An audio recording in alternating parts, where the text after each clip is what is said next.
오늘은 하나님의 열심이라는 제목으로 함께 은혜를 나누고자 합니다.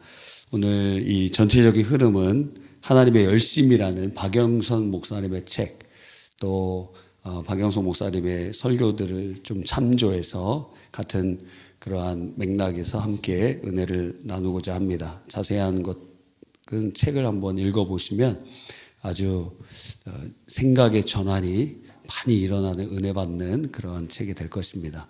그래서 하나님의 열심, 믿음의 본질 뭐 이런 책들이 있습니다. 집에 꼭 읽어보시면 사서 읽어보시면 됩니다. 자, 먼저 이제 말씀드릴 것은 제가 목요일 새벽 예배 때 셈의 족보를 살피면서 아브라함이 아람 족속이라 그랬는데 신명기 26장 5절에 아브라함을 가리켜서 방랑하는 아람 사람이라고 칭하기 때문에 제가 잠시 혼동을 일으켰습니다. 셈의 자손은 엘람, 아수르, 아르박삿, 룻, 아람이에요. 그런데 아브라함은 아람 족속의 사람이 아니고 아르박삿 출신입니다. 그래서 아르박삿으로부터 이제 출생한 쭉 밑에 계승된 사람입니다. 그럼에도 불구하고 아람 사람이라고 불리는 이유는 아마 한 두 가지 정도로 추정돼요. 하나는 그가 지금의 이라크에 있는 우루크 혹은 우루라고도 칭해지는 그곳에서 처음 이주한 곳이 하란이라는 곳이거든요. 그래서 성경에 보면은 이제 하란, 바단 아람 이렇게도 표현돼요. 하란, 그죠? 하란. 그것은 당시에 상업이 굉장히 발전돼 있던 큰 어떠한 성읍이었어요. 그리고 거기 살기가 좋았던 것 같습니다.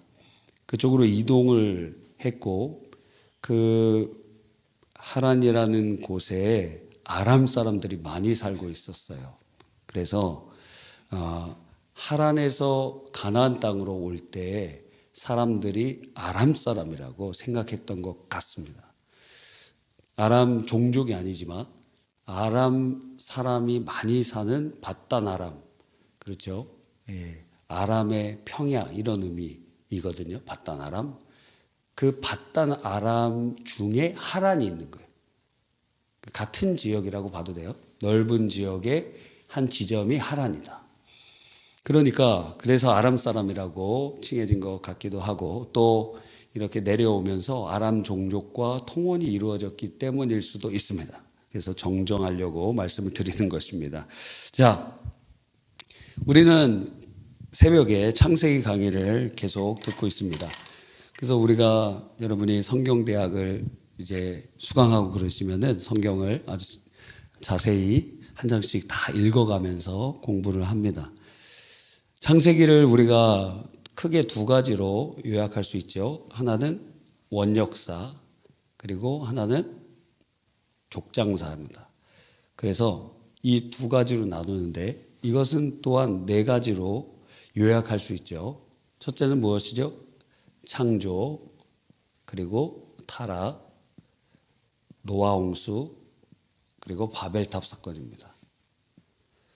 족장사는요, 아브라함, 이삭, 야곱, 그리고 요셉, 그리고 그의 형제들 이야기예요. 그래서 창세기를 요약해 보십시오. 두 단어로 하십시오. 그러면 원역사와 족장사입니다. 이렇게 얘기하면 되고 8단어로 요약해 보십시오. 그러면 창조, 타락, 노아 홍수, 바벨탑, 아브라함, 이삭, 야곱, 요셉과 형제들 이렇게 요약하면 돼요. 아주 간단하죠. 그 출애굽기는요. 핵심 키워드는 구원입니다. 구원. 그리고 사실 창세기는 왜 주셨죠? 처음 누가 받았죠? 예수님 당시에 창세기, 출애굽기, 레위기, 민수기, 신명기를 토라라고 부르고 모세의 책이라고 불렀어요. 그래서 이 창세기를 모세가 기록했다고 하면 이 창세기는 출애굽한 사람들에게 먼저 주어지게 되겠죠. 그러면 이 창세기를 통해서 얻는 이스라엘 백성은 뭘 얻겠습니까? 크게 두 가지의 핵심적인 메시지가 증거되는데, 첫째는 너희들이 430년 동안 애굽에서 우상 숭배했는데 그거 다 우상이야. 하나님께서 해와 달과 별, 동물들 모든 것 다 만드신 분이야. 하나님 한 분밖에 안 계셔.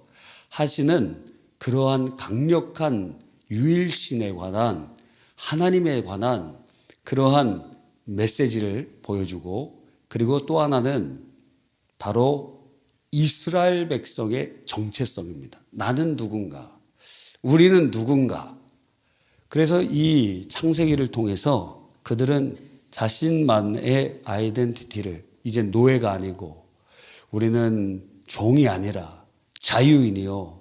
그리고 우리의 역사를 이렇게 쭉 찾아보니까 하나님께서 이렇게 일하시고 계셨음을, 역사하고 계셨음을 우리는 알게 된다는 거예요. 이게 굉장히 중요하죠.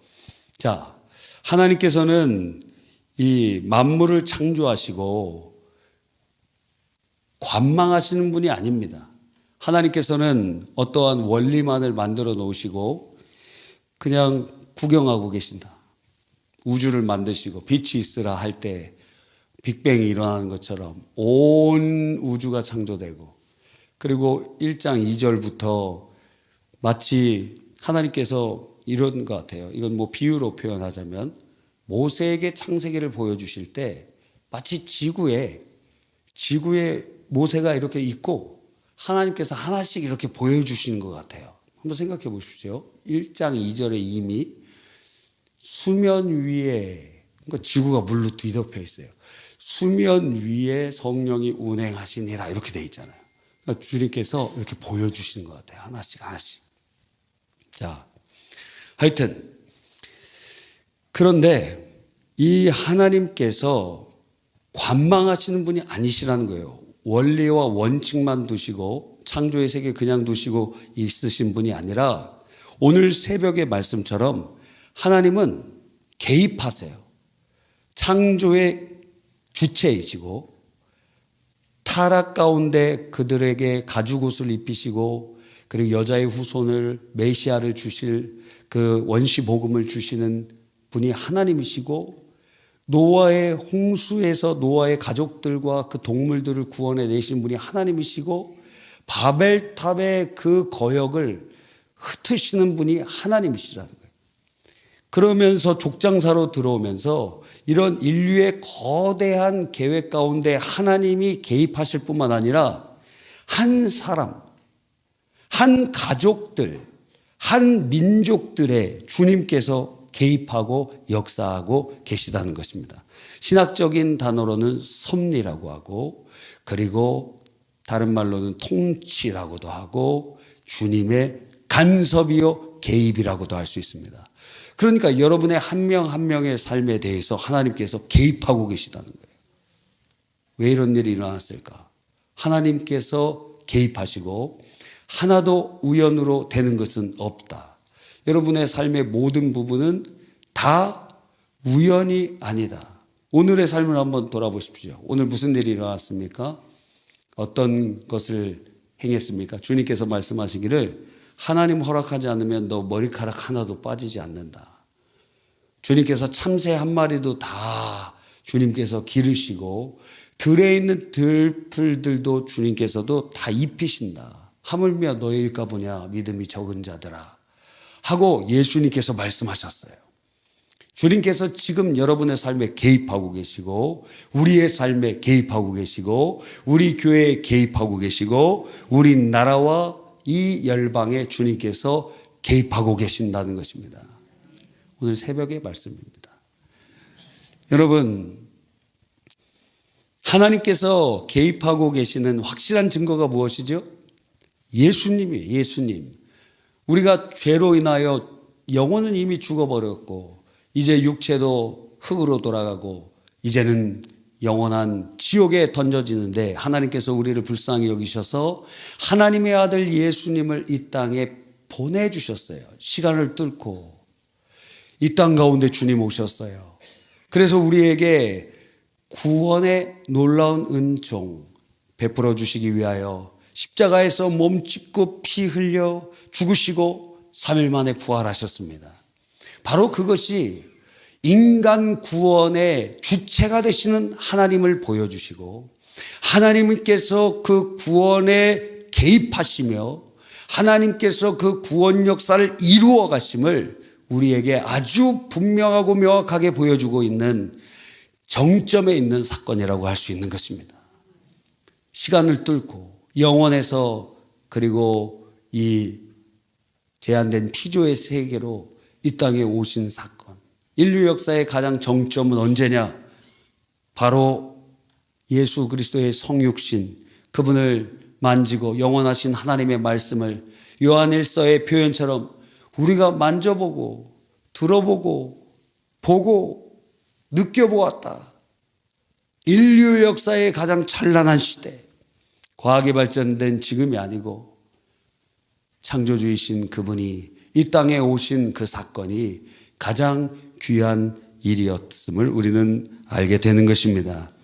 여러분, 그 하나님께서 지금도 이 땅에 개입하신다는 증거로 무엇을 보여주시죠? 교회를 보여주시는 것입니다. 주님은 부활 승천하셔서 아버지의 우편에서 지금 우리에게 성령을 보내주셔서 다스리시는데 성령이 임재하심으로 마가의 다락방 오순절에 교회가 시작이 되는 것입니다. 그래서 교회를 통하여 하나님이 그 지역을 구원하고 민족을 구원하고 열방을 구원하시는 하나님의 개입이라는 거예요. 하나님의 구원의 개입, 하나님의 섭리의 도구, 교회가 그렇다는 거예요. 그래서 그리스도의 몸이요. 교회는 그리스도의 몸이요. 우리는 그 몸의 지체이니. 그래서 성도들도 바로 다른 사람들, 가족들, 그리고 여러분이 파송되는 곳곳을 변화시키는 그러한 하나님의 개입의 증거요, 통로요, 동역자들로 쓰임받게 되는 것입니다. 얼마나 놀라운 일인지 모릅니다. 그러니까 하나님께서 이 세상을 창조만 하시고 관망하고 계신다는 것은 그런 것을 가리켜서 이신론 이단이라 그런 거예요. 이신론.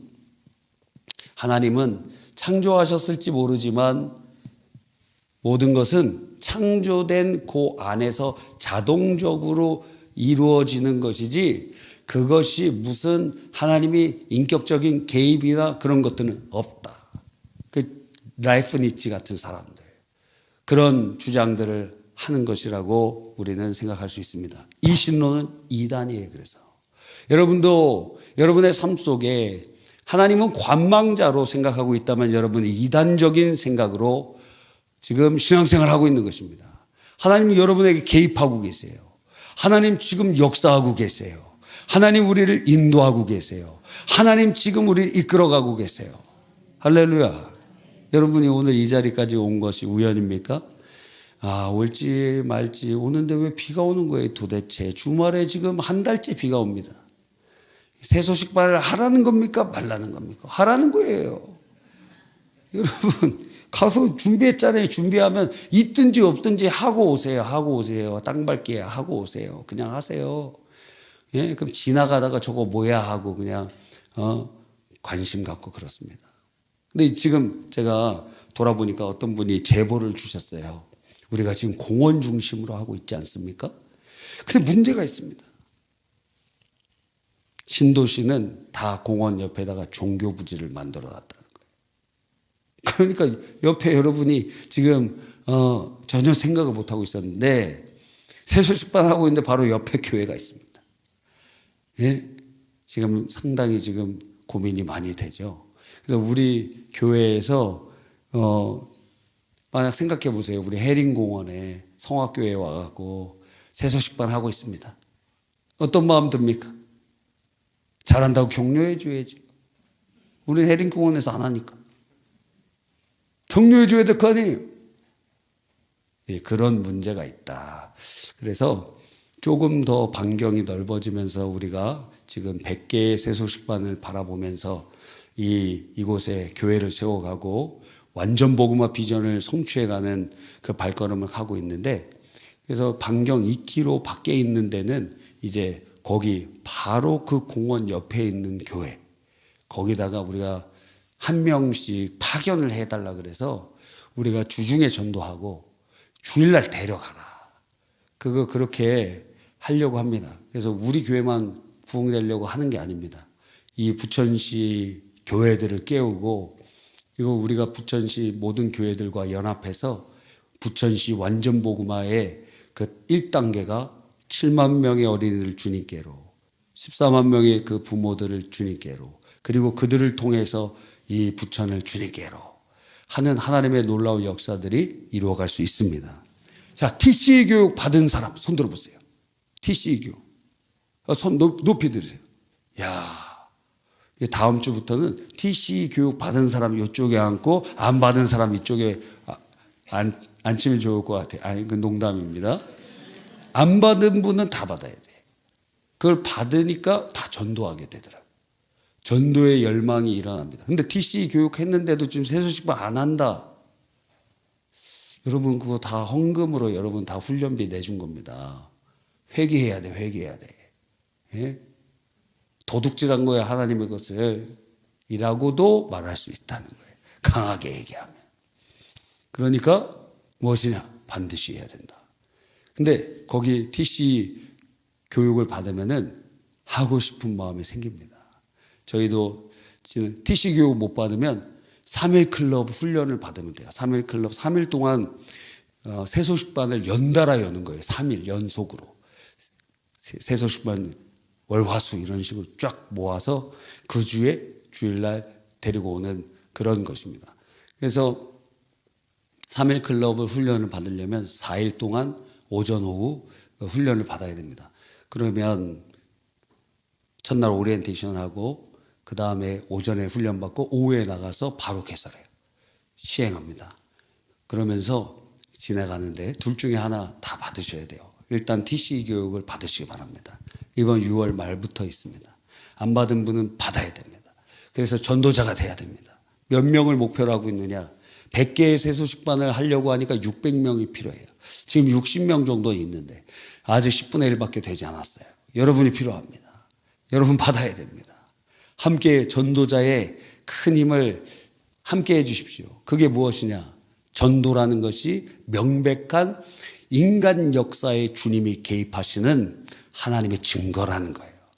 그래서 죽은 영혼이 살아나고, 그리고 마귀의 권세가 무너지고, 하나님의 나라가 세워져 가고, 교회가 세워져 나가고, 하나님의 영광이 드러나게 되는 것입니다. 할렐루야. 자, 오늘 이 본문을 통해서 우리가 볼 수 있는 것은 첫 번째, 하나님께서는 절대적인 계획을 통하여 계획과 선택하시는 주관자, 절대 주관자이심을 보여줍니다. 자, 하나님은 어떤 분이시냐? 따라해 봅시다. 하나님은 절대 주권자이십니다. 그래서 하나님께서는 이신론 관망자가 아니라 주님은 모든 것을 계획하시고 모든 것을 계획대로 성취하세요. 삼위일체적으로 보면 하나님 아버지가 모든 것을 작정하시고 성자 예수께서 이루십니다. 그리고 성자 예수께서 이루신 것을 성령께서 적용하시는 거죠. 그래서 이걸 가리켜서 사역적 삼위일체 혹은 경륜적 삼위일체라고 표현해요. 모든 일에 함께 사역하세요. 계획하시고 이루시고 적용하시고. 자, 하나님은 절대 주권자이시죠. 오늘 읽은 본문에 보면 그 내용이 이제 아르박삿, 셈의 아들 아르박삿, 그리고 그의 자손 중에 마지막에 누가 나와요? 아브라함의 옛날 이름이 나오게 되는 것을 보는 것입니다. 여러분, 하나님은 아인슈타인이 그런 얘기 했잖아요. 신은 God. 하나님은 주사위 노름을 하지 않는다. 그죠? 이 양자역학에 대해서 반대했거든요. 아인슈타인이. 어떻게 그게 말이 되느냐. 이게 파란색이고 흰색인데 이게 파란색, 흰색이 실제야지. 실제로는 아리스토텔레스를 중심으로 처음 시작됐잖아요. 실제. 플라톤 유명론이고. 하여튼 이게 실제해야 되는 거지 않냐. 근데 만약에 이것을 내가 보면은 이거는 없어지고 아니면 저 100억 광년 떨어져 있는데 요 어떤 박스 안에 파란색이냐 흰색이냐 모르는데 이게 파란색으로 내가 볼 때 이게 하얀색이 돼버리고 이게 하얀색으로 볼 때 이게 파란색으로 돼버린다는 게 말이 되느냐? 말이 안 되는 것 같잖아요. 그러니까 아인슈타인은 평생 양자역학을 인정하지 않았습니다. 그런데 이 양자역학을 왜 얘기했는지 제가 잃어버렸어요. 주사위 노름하지 않는다. 그 얘기예요. 아인슈타인은 하나님은 주사위 노름하지 않는다. 이거 확률이잖아, 확률. 이게 지금 확률적으로 이야기가 되는 것처럼 보이잖아요. 맞아요. 물론 아인슈타인이 신앙이 있는지 없는지는 모르겠지만 하나님은 우연성으로 가지고 사역하시지 않으세요. 하나님은 모든 것을 다 세밀하게 계획하십니다. 그리고 그 세밀한 계획 아래 하나님께서 하나도 떨어지지 않도록 완성해 가시는 것이죠. 그러니까 이 셈 아르박사스로 이어지는 그 족보에 아브라함이 있다는 것 자체가 하나님의 계획이었다는 것입니다. 물론 아브라함이 신앙적으로 특별한 사람이었다라고 볼 수가 없어요. 하나님 만나기 전에 하나님께서는 노아를 가리켜서 4가지의 특징적으로 설명하죠. 첫째, 의인이요. 당대의 완전한 자요. 하나님과 동행하는 자요. 주의 말씀을 모두 준행한 자였다. 이런 사람 있어요? 주님 성경에서 이 4가지를 지목한 사람 노아예요. 노아밖에 없는 것 같아요. 그런데 이 노아, 여러분, 노아처럼 이러한 멘트가 없어요. 아브라함은. 오히려 그의 등장을 하나님께서는 철저히 준비해 오셨지만 그런데 인간 편에서는 갑자기 등장한 것처럼 보여요. 뜬금없이. 왜 아브라함인가? 없어요. 설명이 없어요. 왜 아브라함인가? 12장 1절에 갑자기 주님께서 그에게 계시를 주시면서 너희 고향 친척 아비집을 떠나 내가 보여줄 땅으로 가라. 갑자기 주님의 계시가 임하는 것을 보는 것입니다. 여러분, 여호수아 24장 2절에 보면 나홀의 아버지 데라가 강 저쪽에서 거주하며 다른 신들을 섬겼다 그랬어요. 강 저쪽이라는 것은 무엇을 의미하냐면 메소포타미아 지방, 특별히 메소포타미아 지방 굉장히 넓어요. 메소포타미아 지방은 거의 비옥한 반달 2층을 거의 다 포괄하는 지역이에요. 메소포타미아가 무슨 말입니까? 그러니까 이게 2개의 강이 흐르거든요. 유프라테스 강이랑 티그리스 강. 강들 사이의 땅이라는 거예요. 강들 사이의 땅. 그러니까 얼마나 비옥하겠어요. 그렇죠? 이 2강, 유프라테스와 티그리스 강은 어디서부터 흐르느냐? 터키에서부터 흘러요. 터키에서부터 발원해서 이렇게 흘러가는 겁니다. 어디로? 페르시아만으로. 그래서 그 끝에 이라크가 있는 거예요. 요쯤에가 우르가 있었을 것으로 추정돼요. 여기서 메소포타미아의 북쪽에 있는 바다나람이라고도 하고 하란이라고 하는 지역에 이제 데라와 그 가족들이 이주하게 되는 것입니다. 여러분, 자, 나홀의 아버지 데라가 강 저쪽에 거주하면서 다른 신을 섬기고 있었다. 그러면은 아브라함도 다른 신을 섬기고 있지 않았겠습니까? 아마 우상 숭배자였을 거예요. 강 저쪽 갈대아 우르 지역의 유대 전승과 요세푸스 기록에 따르면은 데라는 단순히 우상을 섬겼을 뿐만 아니라 우상을 만들어서 파는 우상 장사였다, 이렇게 표현하는데, 이 이름이 되게 특이하잖아요. 데라. 이 데라라는 것은 달신과 굉장히 연결이 있습니다. 달. 그래서 이 우르에서 섬기던 신이 아마도 달신이었던 것 같은데, 하란에서도 달신을 섬겼어요. 그러니까 여기는 상업적으로도 굉장히 발전됐고, 우르는 더 발전되어 있었지만, 어떤 고고학자는 얘기해요. 이때 굉장한 큰 가뭄이 있어갖고 이 강력들이 막 줄어들고 어려움이 있어서 많은 사람들이 이주하지 않았느냐 하고 추정을 해요. 하여튼 그들이 움직여서 이곳에 오게 되었는데, 그 오게 된 그 지역이 상업으로 발전되고, 그리고 자기가 있었던 신을 주신으로 많이 섬기는 그곳이에요. 그러니까 굉장히 안락함을 느끼고 그곳에 정착하지 않았는가 생각해 볼 수 있는 것이죠. 특별한 사람이 아니었다는 거예요. 아브라함이 무엇인가 대단하기 때문에 선택받은 것이 아니라 하나님의 절대적인 주권에 의해서 선택받은 것을 우리에게 보여주고 계시는 것입니다. 우리는 아브라함을 믿음의 조상이라고 이야기하는데, 사실은 그 사람은 믿음이 좋아서 믿음의 조상이 아니고, 우리처럼 흔들리고 요동치고 등 떠밀려 신앙생활하고 주님한테 좀 맞고 징계도 받고 얻어 터지고 그래갖고 주일 성수도 안 하던 사람인데 주일 성수도 하고 많이 얻어 터져갖고 철야도 막 오고, 예? 기도도 하고 막 그러잖아요. 기도 안 하는 사람이었는데, 1분도 하기 어려운 사람들이었는데 막 많이 얻어 터지니까 막 기도할 수밖에 없고, 예, 그렇게 돼. 주도적인 신앙생활을 우리가 하는 사람이 별로 없습니다. 다 그런 과정을 통해서 하나님 앞에 등 떠밀리고, 박영선 목사님 표현으로 하면은 그냥 등 떠밀려 갖고 움직이는 인생. 어쩔 수 없이 이제 막 어떻게 이 길도 안 되고 저 길도 안 되니까, 이 야곱처럼 이 방법도 안 되고 저 방법도 안 되니까 그냥 야복강가에서 마지막 기도하는 거예요.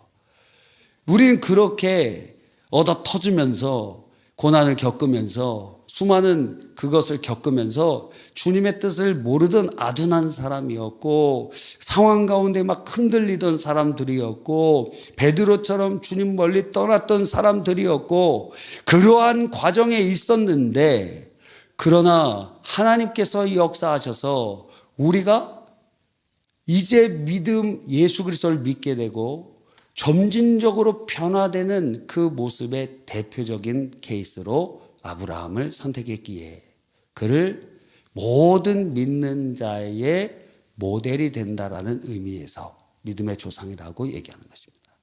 우리보다 믿음이 엄청나게 대단해서가 아니에요. 물론 성경에 보면 아브라함의 믿음을 아주 강조하는 표현들이 있지만, 그는 처음부터 그런 사람이 아니었습니다. 믿음이 있었다면 하갈을 통해서 이스마엘을 낳지도 않았을 것이고, 애굽 땅으로 내려가지도 않았을 것이고, 자기 부인을 2번이나 누이라고 속이지도 않았을 거예요.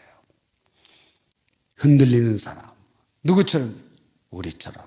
그래서 성경에서는 완전하기 때문에 사람들을 기록해 놓으신 것이 아니라 우리 같기 때문에 기록해 놓으신 거예요. 성경이 모든 사람을 볼 때 그렇게 봐야 됩니다. 야, 바울 사도 대단하다. 베드로 대단하다. 야, 모세 대단하다. 성경 다시 읽으세요. 우리랑 똑같기 때문에 거기다 적어 놓으신 거예요. 우리랑 똑같은데 주님한테 등 떠밀려서, 주님 손목에 이끌려서, 막 저기 TV 보고 싶은데 주님 손으로 막 이끌려가고 교회 막 오는 거예요. 이야, 정말 그래야 돼요. 예배 전에 우리 주일학교 다닐 때는 9시 예배를 가는데 8시 한 20분인가 그때부터 한 9시 넘어서까지 KBS에서 만화 재밌는 걸 해주는 거예요. 이야, 지금은 유튜브도 있고 그러지만 당시에는 그 TV에서 나오는 만화 아니면은 다 비디오 빌려봐야 되었어요. 제 어릴 때는. 물론 여러분 어릴 때는 비디오도 없었겠지만 말입니다. 그런 거예요. 그러니까 그거 보고 있는데 어떻게 해요? 예, 한 대 후려 맞고 저도 교회 갔어요. 뭐 엄청 어렸을 때부터 뭐 대단하고, 사무엘은 뭐 대단했습니까? 하나님이 부르셔도 못 알아들었잖아요. 그래서 엘리 대제사장한테 찾아가서 세 번이나 찾아가고 네 번째 비로소 주의 음성을 듣는 자가 되었잖아요. 그러니까 다 우리의 모습을 보여주는 것입니다. 그런데 주님의 역사로 인하여 우리가 변화됐다는 거예요. 그게 무엇입니까? 그게 하나님의 열심이라는 거예요. 하나님의 열심으로, 나의 열심이 아니고, 나의 결단이 아니고, 나의 일함이 아니라 하나님의 열심으로 하나님이 구원해 내시고, 하나님이 이끌어 가시고, 하나님이 변화시켜 가신다. 그게 무엇이냐? 구원과 변화와 성화와 모든 것의 주체가 되신 하나님, 그분의 열심이다 이거예요.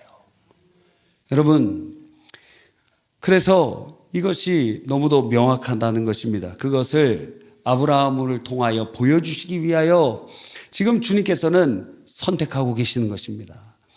놀랍지 않습니까? 자, 그러면 오늘 이 본문에 보면은 아브라함은 누구랑 결혼했어요? 29절에 보니까 아브라함과 나홀이 장가 들었으니 아브라함의 아내의 이름은 사레요 이랬어요. 나중에 사라로 바뀌죠. 아브라함은 아브라함으로 바뀌고. 자, 사라는 어떤 여자였습니까?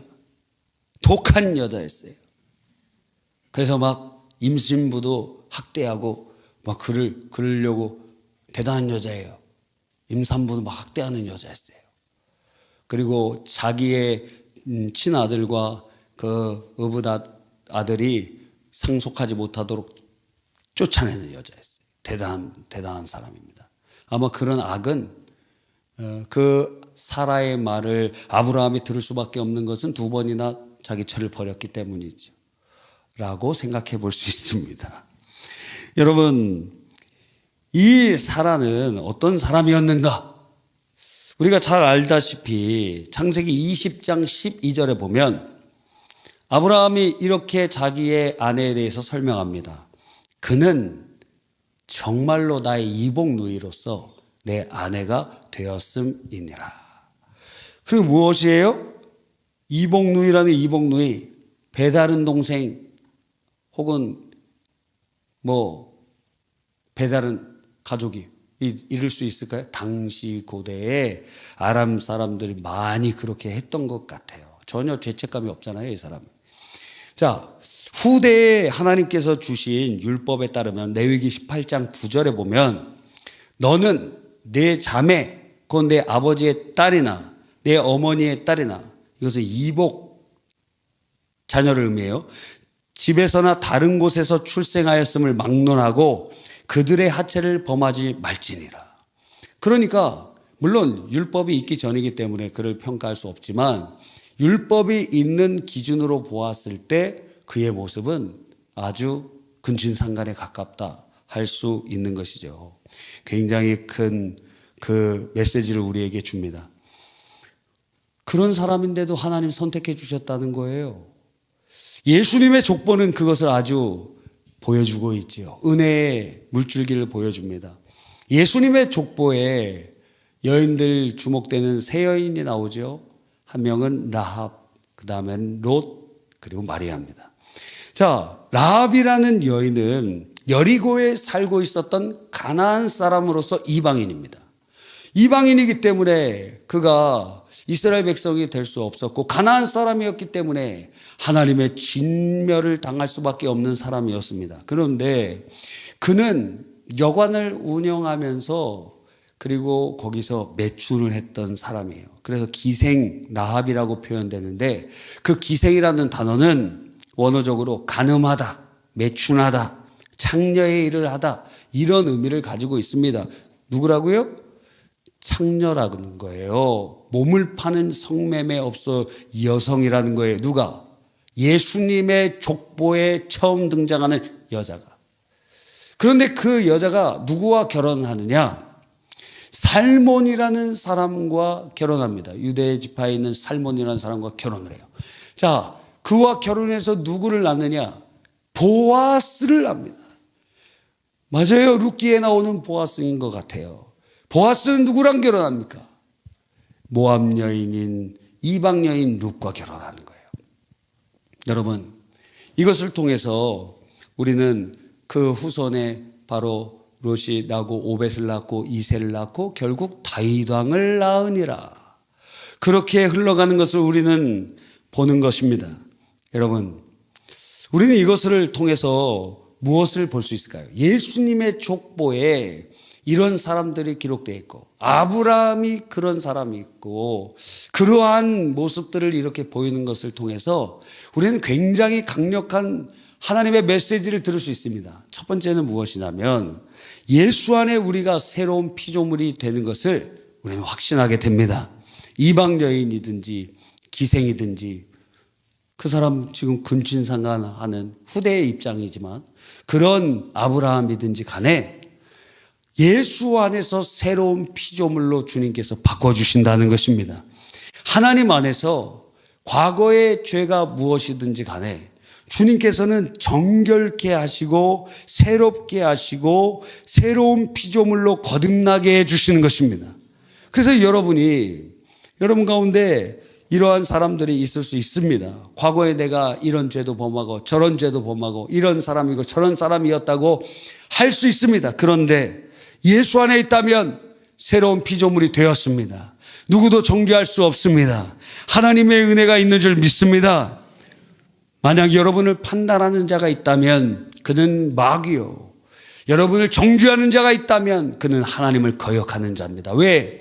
예수의 피로 거듭나게 하시고 정결케 하시고 하나님께서 은혜 베푸시사 새로운 피조물로 만드셨기 때문에 그런 것입니다.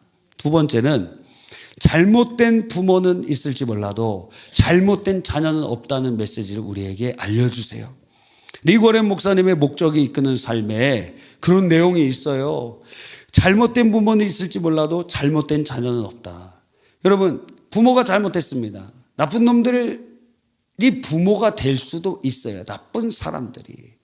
그런데 자녀들은 잘못이 없다는 것입니다. 여러분이 사생아로 태어났습니까? 사생아로 태어난 사람들도 종종 있습니다. 또 대리모 출산으로 태어났습니까? 옛날 조선시대에는 씨바지도 있고 그랬어요. 대리모. 지금도 대리모 있을 수 있습니다. 또 성경의 원칙대로 우리가 볼 때 이제 지금 우리가 이 불임의 시대를 살고 있잖아요. 그래서 이 불임의 시대에 살고 있을 때 우리들이 자녀를 출산이 안 될 경우에 인공수정도 하고 그리고 시험관 하기도 합니다. 여러분 중에서도 이렇게 하실 수 있어요. 인공수정. 인공수정은 일반적인 정상적인 방법으로 자녀가 생기지 않기 때문에 그 남편의 정수를 받아서 인공적으로 그 여성의 그 자궁에다가 투입시켜 주는 거예요. 그래서 자녀가 잉태되도록 해주는 거예요. 시험관은요. 정수에서 추출한 정자와 난자를 실험실에서 배양을 시켜서 분열되는 세포로 만드는 거예요. 그렇죠? 그래서 지금 이렇게 생명이라고 칭해질 수 있는 것을 여러 개를 이렇게 만듭니다. 왜? 확률적으로 이게 다 실패할 수 있기 때문에 여러 개를 만들어요. 그런 다음에 자궁에 착상을 시킵니다. 그러면 이 중에 다 될까요? 그래서 여러분이 뉴스에 볼 때 막 6명씩 낳고 7명씩 낳는 게 이걸 그대로 다 낳는 거예요. 그런데 이 중에 나는 1명만 낳겠습니다. 2명만 낳을 겁니다. 하면은 이것을 파괴해야 돼. 얘네들을 그냥 낳으면 다 태어날 수 있는 생명인데. 그래서 시험관 아기로 태어나는 것은 성경적으로 옳으냐 틀리냐, 기준적으로는 신자들은 해서는 안 됩니다. 왜? 선택이, 나의 자녀를 낳기 위해서 많은 생명들 중에 일부를 선택하고 나머지는 파기하는 방식을 선택하기 때문에. 그러니까 이것이 상당히 하나님 앞에서 문제가 될 수 있습니다. 그래서 이제 불임 부부가 이렇게 찾아와서 이제 이렇게 시험관 수술을 하겠습니다. 그러면 제가 얘기를 해줍니다. 이걸 얘기를 해줘요. 그래서 당신들이 혹시 이거는 하나님 앞에서 하나님께서 책임을 물으실 거다. 당신들한테 책임을 물으실 거다. 그러나 시험관 아기로 출생한 자녀들에게는 잘못이 없다는 거예요. 그러니까 부모가 책임지는 거예요. 이것은 부모가 책임지는 문제입니다. 부모가. 지금 여러분에게 실제적으로 다가와 있는 문제입니다. 여러분 자녀들 지금 30 중반 이후 됐는데 아직 결혼 안 하고 있으면 이거 문제가 바로 직면하는 문제가 될 거예요. 자, 그렇다고 한다면 여러분이 자녀는 낳고 싶은데 출산은 안 돼. 그러면 제가 성경적인 입장으로 봤을 때는 여기까지는 괜찮을 것 같아요. 그런데 이 시험관 아기서부터는 생명에 대한 파괴 행위가 일어나는 일이기 때문에 자녀를 얻기 위해 또 다른 자녀를 죽이는 것과 마찬가지인 결과를 가지고 온다. 라고 한다면 목회자로서 그것을 하라고 얘기할 수가 없습니다. 그래서 제가 최근에도 그렇게 얘기한 적이 있습니다. 이거는 성경적으로 옳지 않다. 그러나 하려고 하면은 부모가 책임을 지는 것이다. 그래 대신 출산하는 자녀는 잘못이 없다. 여러분, 사라와 아브라함 사이에 출산되는 사람이 누굽니까? 이삭이잖아요. 이삭이 죄가 있어요? 이삭이 원죄를 제외하고 부모로 인하여 상속된 죄는 없어야 되는 거예요. 그가 잘못한 거 없잖아요. 원죄만 있지, 여러분. 자, 이 부분에서 우리들은 기억을 해야 됩니다. 여러분이 내가 짊어지고 가야 될 것이 있어요. 그렇지만 자녀들이 태어났다. 그 사생자건 대리모 출산이건 혹은 시험관 아기든지 간에 그것이 어떤 이유이든지 간에 심지어 성폭행 당해서 자기 아버지를 몰라요. 그 어떤 BBC 뉴스를 보았는데 어떤 여인이 자녀를 낳았어요. 근데 그 자녀는 자기가 성폭행 당했을 때 잉태된 애예요. 근데 걔를 낙태하지 않고 출산했습니다. 아, 이렇게 결정하기도 얼마나 힘들었을까요? 그렇죠. 원수의 아이 아닙니까? 그런데 그 아이를 키웠어요, 그 엄마가. 그러면 이 아이는 죄가 있습니까? 그 강간한 그 남자는 죽어 마땅한 죄를 범한 것이지만, 그러나 그 자녀는 죄가 없다는 거예요. 그 강간의 죄가 없다는 거예요. 자, 한번 찾아봅시다.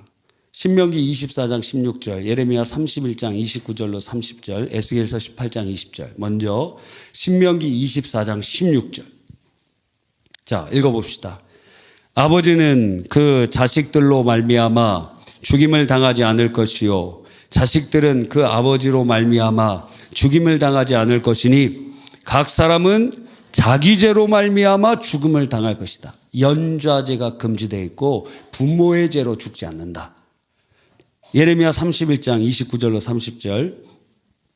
그때 그들이 말하기를 다시는 아버지가 신포도를 먹었으므로 아들들의 이가 시다하지 아니하겠고 신포도를 먹는 자마다 그의 이가 신 것 같이 누구나 자기의 죄악으로 말미암아 죽으리라. 부모 때문에 죽지 않는다. 에스겔서 18장 20절 시작. 범죄하는 그 영혼은 죽을지라. 아들은 아버지의 죄악을 담당하지 않을 것이요. 에스겔 18장 20절이에요. 범죄하는 그 영혼은 죽을지라 이들은 아버지의 죄악을 담당하지 아니할 것이요. 아버지는 아들의 죄악을 담당하지 아니하리니 의인은 공의도 자기에게로 돌아가고 악인의 악도 자기에게 돌아가리라. 여러분, 그러니까 이게 굉장히 중요한 것입니다. 그래서 마지막 첫 번째 큰 주제, 세 번째는 여러분이 어떤 가정에서 태어났다든지 예수 안에서 믿음의 명문 가문이 될 수 있습니다. 데라의 자손이었던 아브라함을 하나님의 영원하신 계획 가운데 선택하셔서 믿음의 조상으로 만드시고 구원의 길을 여신 것을 보면 그러합니다. 아버지 탓하지 마세요. 조상 탓하지 마세요. 지금 여러분이 아브라함입니다. 여러분이 이 자리에 와 있는 것, 예수 안에서 아브라함의 모든 복이 우리의 것이 되었습니다. 여러분은 아브라함같이 하나님께서 너가 복이 될지니라, 복의 근원이 될지니라 주님께서 말씀하고 계시는 것입니다. 할렐루야. 그러니까 누구 탓하지 마세요. 이것 탓 저것 탓 나라 탓 괜찮아. 나라도 없잖아요. 지금 아브라함은 나라도 없잖아요. 아브라함은 아무것도 없는 상태에서 방랑하는 사람이었는데 하나님께서 그를 통하여 역사하고 계시는 것입니다. 크게 두 번째로 우리가 은혜 받을 교훈은 무엇입니까? 하란에서의 정착과 인간의 한계입니다. 주님께서 가나안 땅으로 그들을 인도하시려고 역사하시거든요. 그래서 데라가 오늘 본문에 봅시다. 원래 가나안 땅으로 가려고 하고 있었어요. 그런데 31절 데라가 그의 아들 아브람과 하란의 아들인 그의 손자 롯과 그의 며느리 아브람의 아내 사라를 데리고 갈대아인의 우르를 떠나 가나안 땅으로 가고자 하더니 가다가 어디서 멈췄어요? 하란에서 멈췄다는 거예요. 그래서 주님이 이끌어 주시는 가나안 땅으로 가야 되는데 하란 땅이 좋다 보니까 북메소포타미아 지역이에요.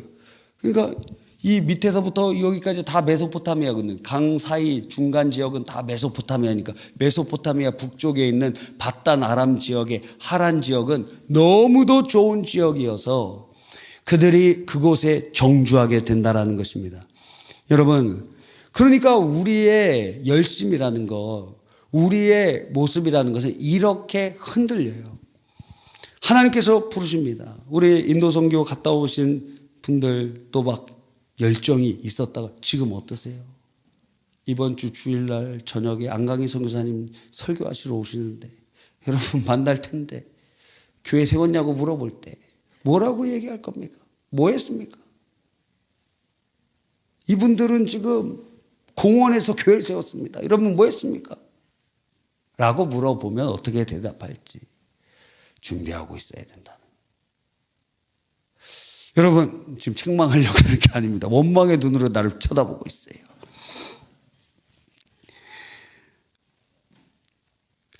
데라라는 의미가 달신 섬기는 것과 연결된다 그랬죠. 그래서 달 숭배자라는 의미도 가지고 있어요. 데라.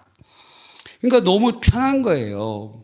우리는 편한 곳에 있고 싶습니다. 우리는 힘든 것이 싫어요.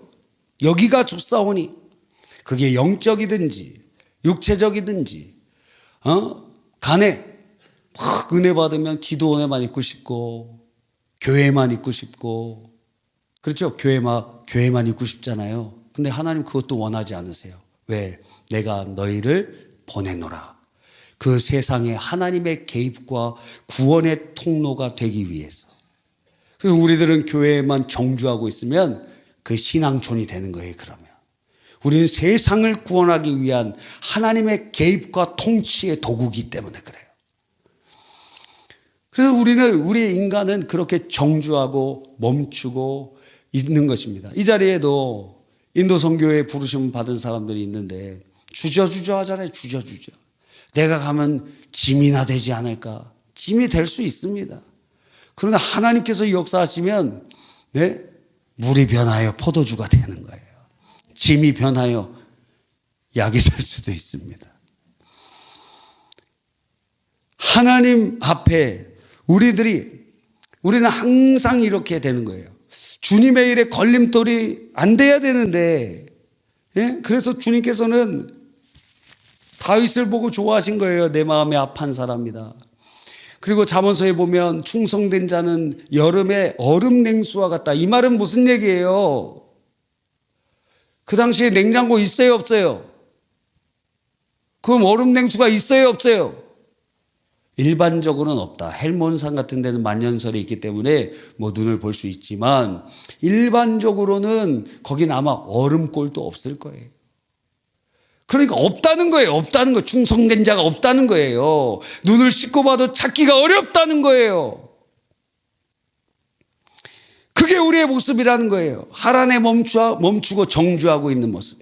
이 정도면 됐고, 여기가 좋사오니 라오디게아 교인처럼 자기가 벌거벗고 병들고 눈이 보이지 않는데 나는 부유하고 부자라 부족한 것이 없다라고 착각하고 사대교회 교인처럼 죽었는데 살은 줄 알아요. 우리가 그럴 수 있다는 것입니다. 우리의 삶이 그럴 수 있어요. 하나님 보시기 죽었는데 살아있는 것처럼 생각하는 거예요. 하나님 보시기에 가련한데 나는 잘하고 있다라고 생각하는 거예요. 그래서 주님께서 말씀하시죠. 회개하라. 열심을 내라. 그 일을 누가 하시느냐? 우리 스스로 우리를 독려하는 것이 아니라 하나님이 우리에게 개입하셔서 우리를 부르시고 경성케 하시고 하나님의 역사를 이루어 가시는 줄 믿는 것입니다. 그래서 결론적으로 서도에 말씀드린 것처럼 이 모든 것이 돌아보니 하나님의 열심으로 이루시는군요. 결국에 주님이셨군요. 그 찬양 있잖아요. 결국에 주님이셨네. 인터넷에 찾아보시면은 엄청 느리게 부릅니다. 우리 교회에서는 한 2배 정도 빠르게 부르는 거예요. 그렇게 불러달라고 제가 요청했어요. 왜? 느리게는 은혜가 더 안 돼. 빠르게 불러야 돼. 무거운 찬양은 빠르게 부를수록 더 마음에 다가오지 않습니까? 하나님의 열심히 이루신다. 그래서 우리들이 돌아보았을 때, 우리의 인생을 돌아보았을 때, 우리 여기까지 온 것을 보았을 때 우리는 이것이 자연스럽게 고백이 됩니다. 하나님이 하셨습니다. 하나님의 열심으로 이루셨습니다. 결국엔 주님이셨습니다. 돌아보니까 그래요. 우리의 삶이 그래요. 이거 부인할 수 있는 사람 있다면 그 사람 믿는 사람 아닙니다. 아직 은혜가 뭔지 모르는 사람입니다. 지금 제가 하는 말은 여러분이 다 아멘으로 받아들일 수 있지 않습니까? 하나님의 열심히 우리를 이끌어 오셨고, 나는 주저앉고 싶고 애굽으로 돌아가고 싶은데 광야 40년 동안 그들 돌아가려고 그랬어요. 나 돌아갈래. 나 고기 있는 그곳으로 돌아갈래. 나 거기 맛있는 거 먹을 수 있는 그곳으로 돌아갈래. 종이었지만 행복했다는 거예요. 광야 시대 때보다. 근데 주님이 어떻게 하시죠? 목 딱 붙잡고 끌고 가시는 거예요. 가나안 땅까지 끌고 가시는 거예요. 주님께서 이끌어 가시는 거예요. 배도하고 배역한 자들이 이끌어 가시는 거예요. 하나님의 열심히 이루어 가시는 거예요. 여러분, 그러니까 조급하고 그런 마음 가질 필요도 없어요. 내가 조급해야 한다고 하나님의 무엇인가가 식어지거나 사라지거나 없어지지 않아요. 하나님의 열심으로 하나님께서는 자신의 뜻을 완전하고 1.1획도 틀린 바 없이 성취해 가시기 때문에 그렇습니다. 그러니까 예수 믿는 사람들 절망하지 않아요. 예수 믿는 사람들 좌절하지 않아요. 예수 믿는 사람들 막 초조해하지 않아요. 예수 믿는 사람들 그래서 주님을 의지하면서 하나님의 열심 가운데 오늘도 믿음 아래 서게 되는 것입니다. 하나님의 열심히 이루신다. 하나님이 이끌으셔서 성취하신다. 하나님이 일하신다. 하나님이 역사하신다. 결국에 주님이 하셨다. 우리는 고백하게 되는 것입니다. 여러분, 그것이 성경에서 말씀해 주시고 요한계시록 결국에 가서 하나님께서 다 이루실 것을 우리에게 확신하게 보여주시는 것입니다. 그래서 이 족보를 통해서 우리들은 하나님은 지금 일하고 계시는구나. 하나님은 셈, 아르박사, 쭉쭉쭉쭉 아브라함. 하나님은 쉬지 않고 멈추지도 않으시고 1.1핵도 흐트러지지 않고 하나님은 미지근하게 역사하신 것도 아니고 열심으로 당신의 일을 이루어가고 계시는구나. 하나님 지금 일하고 계십니다. 하나님 지금 역사하고 계십니다. 하나님 지금 여러분의 삶에 개입하고 계십니다. 하나님은 한 번도 미지근한 적이 없으세요. 여러분을 사랑하시되 뜨겁게 사랑하시고 한 번도 뒤로 물러서 보신 적이 없으세요. 하나님의 나라는 그러한 것입니다. 하나님은 그러한 분이십니다. 하나님의 놀라운 은혜가 우리 모두에게 있기를 간절히 바랍니다.